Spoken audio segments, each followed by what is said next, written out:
حبايبي، عاملين ايه؟ يا رب تكونوا بخير. ان شاء الله النهارده هنجهز مع بعض اللانش بوكس. يا رب الفكره تعجبكم والاكل يكون بسيط.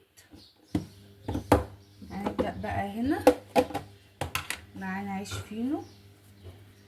هنبدا بقى نعمل للولاد كده جبنه رومي اهو.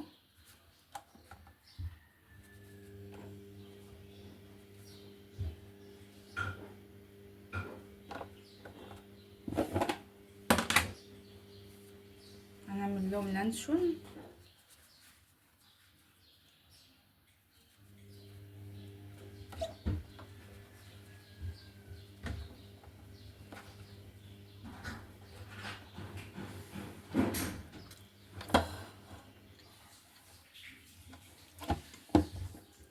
كده يبقى خلص. هنعمل بقى هنا باتيهات. دي بقى الباتيهات اللي احنا عملناها مع بعض.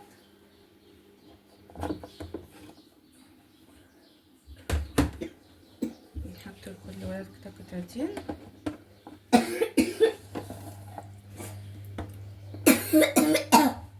هنا بقى هنبدأ هنقطع الجوافة ونرجع له. هنبدأ بقى نحط هنا معانا جوافة متقطعة مكعبات، نحطها كده.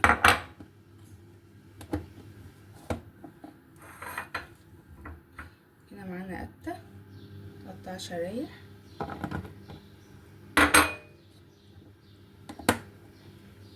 هنديله بقى الشوكة عشان ياكل بقى. كده ده جاهز.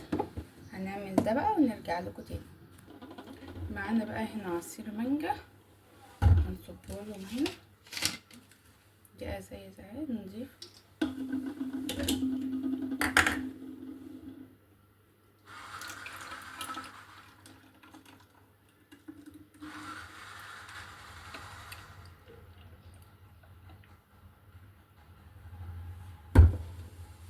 خلاص بقى كده بقى ازايز المانجا اهي بقت معانا 2 وازايز الميه.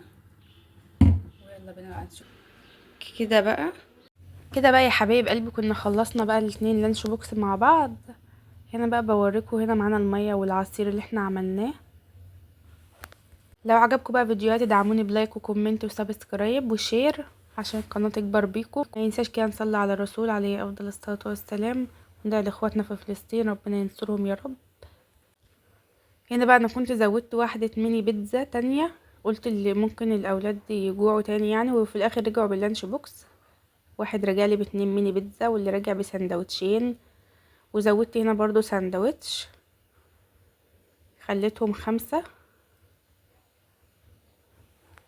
لو وصلتي بقى لحد هنا ونسيتي تعملي اللايك اعملي لنا لايك. يا رب الفيديو يعجبكم. استنونا في فيديو جديد مع مطبخ سوما.